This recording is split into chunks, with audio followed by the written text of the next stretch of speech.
Et si, en une seule nuit, l'Europe avait basculé au bord de l'irréparable? Imaginez quelques heures suffisant à faire vaciller la paix sur le continent, à réveiller des souvenirs que l'on croyait enfouis depuis la Seconde Guerre mondiale. Ce n'est pas un scénario de fiction, c'est la réalité de cette nuit où le monde a retenu son souffle. C'est en plein cœur de l'obscurité que tout a commencé. Des missiles de croisière Taurus, de fabrication allemande, sont lancés contre le pont stratégique de Crimée. 4 ogives, programmées pour semer le chaos, filent à très basse altitude, alimentées par la technologie la plus avancée d'Europe occidentale. L'objectif est clair: paralyser la principale artère logistique russe, envoyer un message de force et de défiance. Mais la riposte ne se fait pas attendre. Les radars russes détectent l'attaque en une poignée de secondes. Les systèmes S-500, joyaux de l'arsenal de Moscou, s'activent en mode d'urgence. En quelques battements de cœur, tous les missiles allemands sont interceptés avec une précision chirurgicale. Aucun n'atteint le pont. La stupeur est totale, non seulement du côté russe, mais surtout au sein des états-majors de l'OTAN et des chancelleries européennes. Sur les lieux de l'interception, les équipes russes retrouvent des fragments métalliques marqués du sceau Made in Germany. Le choc est immense. Pour la première fois depuis presque 80 ans, des armes allemandes viennent de frapper le sol russe. L'onde de choc traverse Berlin, Londres, Paris, Washington. Les généraux alliés, abasourdis, prennent conscience que l'implication allemande n'est plus indirecte. Elle est désormais frontale, visible, impossible à nier. À Moscou, la réaction ne tarde pas. Le Kremlin orchestre une riposte fulgurante. Un missile hypersonique Kinjal, lancé depuis l'espace aérien russe, détruit un bunker en territoire opposé, anéantissant une centaine de missiles Taurus encore stockés. Et puis tombe la menace, limpide, glaçante. Toute nouvelle attaque allemande déclenchera une frappe immédiate sur Berlin. Les mots ne sont plus des avertissements, mais des ultimatums. D'un coup, l'impensable s'invite dans l'actualité européenne. La perte de la paix, la proximité d'une guerre directe, le spectre d'une escalade nucléaire. Pour la première fois depuis des générations, la sécurité du continent ne tient plus qu'à un fil, car chaque décision, chaque minute, peut précipiter l'Europe entière dans l'abîme. Pour comprendre comment ce face-à-face explosif a pu survenir, il est essentiel de revenir sur le contexte politique, technique et stratégique qui a mené à cette nuit de tous les dangers. Tout a commencé bien avant que les missiles ne soient lancés. Pour comprendre ce qui a mené l'Allemagne à franchir la ligne rouge, il faut revenir sur la genèse de cette crise, là où la prudence politique s'est effacée devant la tentation de l'action. Le chancelier Olaf Scholz incarnait depuis le début du conflit une position modérée. Son credo, éviter toute escalade directe avec Moscou. Habité par la peur d'un retour des spectres du passé, il freinait systématiquement les livraisons d'armes lourdes, particulièrement celles pouvant cibler le territoire russe ou la Crimée. L'ombre de la Seconde Guerre mondiale planait sur chaque débat au Bundestag. Ce fragile équilibre s'est effondré avec l'arrivée de Friedrich Merz à la tête de la CDU, la droite allemande. Bien plus offensif, Merz a rompu avec la réserve traditionnelle de Berlin. Face à la pression des Alliés, de l'industrie de défense et d'une opinion publique lassée de tergiverser, sa posture est devenue celle d'un chef prêt à prendre le risque que beaucoup redoutaient. Pour la première fois depuis près de 80 ans, l'Allemagne a accepté l'idée d'une implication frontale. La décision la plus explosive fut pourtant prise dans le plus grand secret. Pas de vote public, pas de débat télévisé, c'est dans l'ombre que l'accord pour livrer les missiles Taurus a été scellé. Quelques hauts gradés, quelques ministres, loin des caméras, ont organisé la logistique, contournant les procédures habituelles, comme si la transparence devenait soudain un luxe dangereux. Pourquoi le Taurus fascine autant et inquiète encore plus ? Ce n'est pas une simple munition. C'est une arme de précision capable de détruire des bunkers ou des ponts comme celui de Crimée. Long de 5 mètres, pesant près de 1400 kg, il emporte une ogive à double charge dite tandem. La première pour percer le béton, la seconde pour pulvériser l'intérieur. Programmable, le Taurus vole à très basse altitude, épousant le relief pour échapper aux radars. Sa réputation d'indétectabilité en a fait le cauchemar de toutes les défenses aériennes de la région. Ce pari technologique n'a pas été improvisé. Depuis des mois, de hauts gradés allemands préparaient tôt l'opération. On se souvient tous des fuites de conversation au sein de la Luftwaffe, où l'on évoquait déjà les trajectoires, les chances de succès, le nombre de missiles nécessaires pour couper le pont. Ce travail minutieux a précédé la moindre décision politique, comme un écho aux heures les plus secrètes de la guerre froide. En choisissant cette voie, l'Allemagne n'a pas seulement pris des risques militaires, Elle a misé sa réputation internationale, sa sécurité intérieure et réveillé une mémoire historique que beaucoup croyaient endormie. La simple idée d'un missile marqué Made in Germany frappant le territoire russe a bouleversé tout le continent. L'Europe se retrouve suspendue au fil d'un acte dont les conséquences se lisent dans les regards inquiets des chancelleries et des citoyens. Mais ce bouleversement n'est pas seulement le fruit d'un choix allemand, car en face, la Russie n'a pas attendu pour réinventer sa riposte. L'audace de Berlin a rencontré une contre-offensive qui a fait frissonner toute l'Europe. Ce que personne n'avait vu venir, c'est la réponse fulgurante du Kremlin, où la technologie et la doctrine ont fusionné pour imposer une nouvelle règle du jeu. Voyons comment la Russie a orchestré sa riposte, bouleversant tous les calculs occidentaux. 4 missiles, quelques secondes suspendus, et toute l'Europe retient son souffle. L'attaque débute dans la nuit. 4 F-16, chargés chacun d'un missile Taurus allemand, s'élancent vers la Crimée. L'opération est d'une audace folle, mode furtif activé, trajectoire calculée pour épouser les moindres accidents du relief, radio coupée, profitant de la moindre faille dans la surveillance aérienne russe. Après des mois de débats et de secrets, Berlin vient de franchir une ligne rouge invisible, assumant un risque historique aux conséquences imprévisibles. Les pilotes se rapprochent à basse altitude.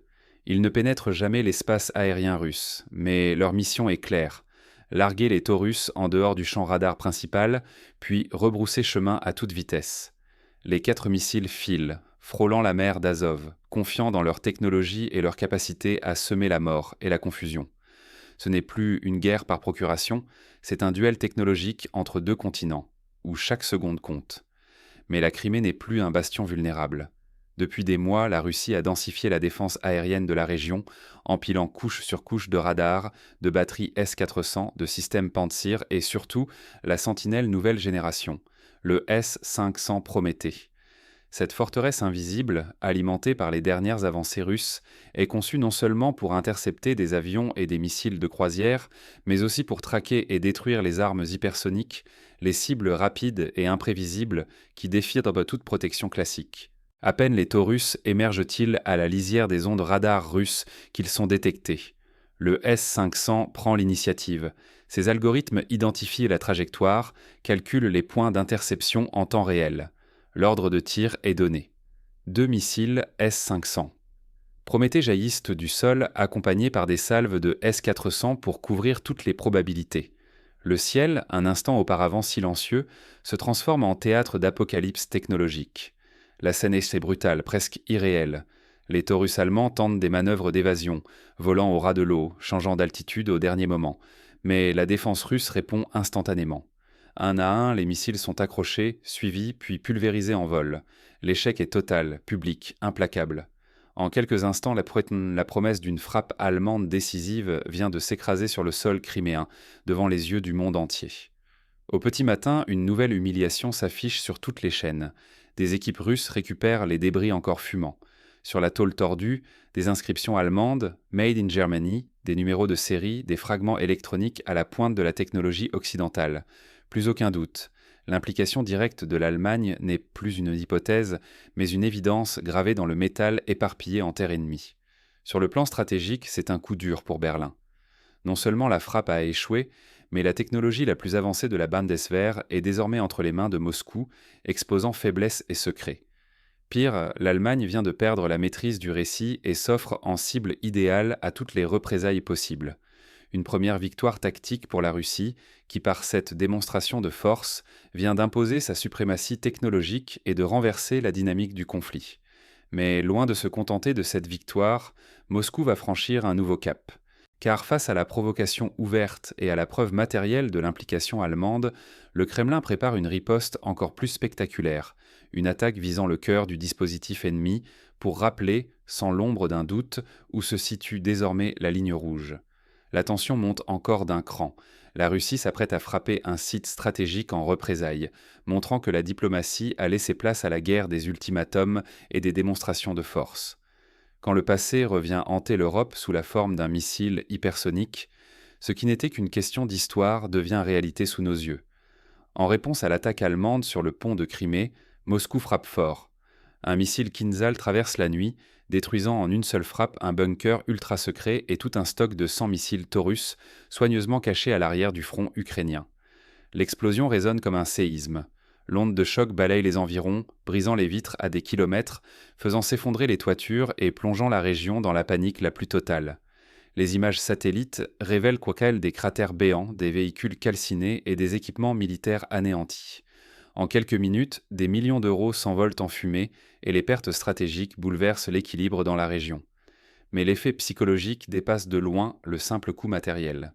À Berlin, la stupeur se mue en effroi lorsque Vladimir Poutine prend la parole. Son ultimatum claque comme un tonnerre. La prochaine frappe ne visera plus des dépôts d'armes, mais la capitale allemande elle-même, si les provocations occidentales ne cesseront pas immédiatement. La Russie dévoile alors son nouvel atout, le missile hypersonique Oreshnik. Conçu pour franchir n'importe quelle défense antimissile occidentale, il combine vitesse fulgurante, manœuvrabilité extrême et une capacité de frappe chirurgicale. Selon les experts, ce projectile peut atteindre Berlin en 11 à 17 minutes, sans que les radars ou les boucliers aériens n'aient le temps de réagir. Les cibles sont annoncées sans ambiguïté.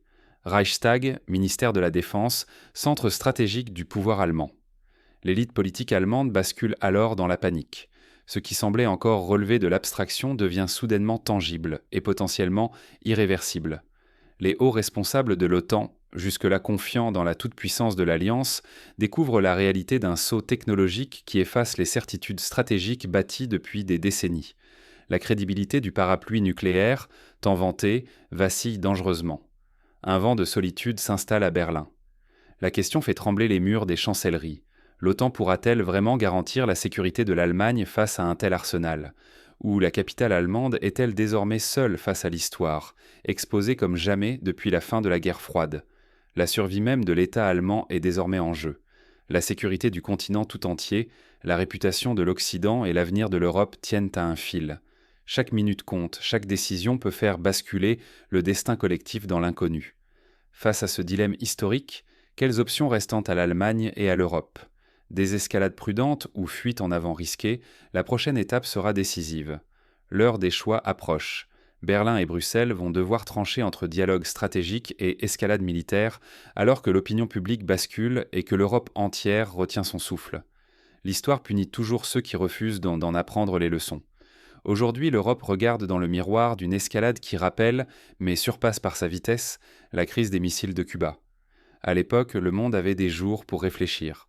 Désormais, Menton, c'est une question de minutes avant qu'un incident ne dégénère irrémédiablement.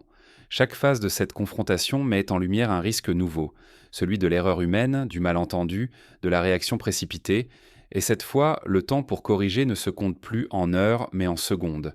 Il suffit d'un signal mal interprété, d'un geste de trop, pour précipiter l'Europe entière dans une spirale aux conséquences imprévisibles. L'Allemagne, aujourd'hui, se trouve à la croisée des chemins. Soit elle engage une désescalade lucide, en cherchant la voie du dialogue et du compromis. Soit elle s'enfonce dans un engrenage mortel où chaque riposte appelle une nouvelle surenchère et où la logique de survie politique prend le pas sur la raison. Des alternatives existent. Elles exigent un courage inédit, celui d'admettre que la guerre moderne ne se gagne pas à coups de missiles, mais à la table des négociations. Refuser la tentation de la surenchère, c'est protéger non seulement sa nation, mais l'ensemble du continent européen. Pour chaque citoyen européen, la leçon est brutale. La paix, autrefois considérée comme acquise, ne l'est plus. La sécurité collective, fruit de décennies de construction, peut s'effondrer en un instant, par orgueil, par imprudence ou par simple aveuglement. L'histoire nous enseigne que l'escalade ne profite à personne et que, dans un monde où la technologie raccourcit le temps de réaction à l'extrême, la moindre erreur se paie d'un prix incommensurable. Refuser d'apprendre, c'est accepter de tout perdre. Il reste une question brûlante. L'Europe prendra-t-elle le risque ultime pour des ambitions géopolitiques, ou saura-t-elle retrouver l'instinct de survie qui a préservé la paix jusqu'à présent ? Mais derrière ces choix nationaux se dessine un autre enjeu, qui, en coulisses, pousse à la surenchère et à la prise de risques fatales. À l'heure où chaque minute compte, qui tire vraiment les leçons du passé ? Aujourd'hui, l'Europe se retrouve au bord d'un précipice qu'elle croyait avoir refermé il y a près de 80 ans. À travers ce choc géopolitique, il ne s'agit pas seulement d'une confrontation technologique, mais d'un réveil brutal de l'histoire.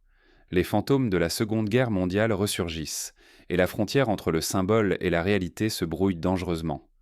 Le pont de Crimée n'a pas seulement été la cible de missiles, il est devenu le miroir d'une vulnérabilité partagée, exposant la fragilité de la sécurité européenne à l'ère du missile hypersonique. L'Allemagne, par ses choix, a franchi une ligne rouge dont la portée dépasse le simple débat parlementaire ou la logique des alliances. En quelques heures, la stabilité d'un continent s'est retrouvée suspendue à la capacité de quelques systèmes de défense et à la sagesse d'un cercle restreint de décideurs. Face à cette escalade, il serait tentant de céder à la peur ou à la colère. Pourtant, l'alarme n'a de sens que si elle conduit à la réflexion, pas à l'hystérie. Refuser de regarder en face la gravité du moment serait irresponsable. Les technologies changent, mais le prix de l'aveuglement reste le même. L'avenir d'une génération peut se jouer en un éclair, sans laisser le temps au dialogue ni même au regret. L'Europe n'a jamais autant eu besoin de vigilance citoyenne, de mémoire et d'esprit critique. Refuser l'indifférence, c'est déjà briser le cycle fatal des erreurs répétées. Aujourd'hui, la moindre faille dans la lucidité collective pourrait ouvrir la porte à une crise qui ne laisserait ni débat ni avenir à défendre. Chacun d'entre nous a un rôle à jouer, fût-ce par la compréhension, l'échange ou la pression sur nos responsables. Car la paix n'est pas un acquis, c'est un effort permanent, une question posée à chaque génération. À l'heure où l'histoire s'accélère, il ne tient qu'à nous d'écrire la suite autrement.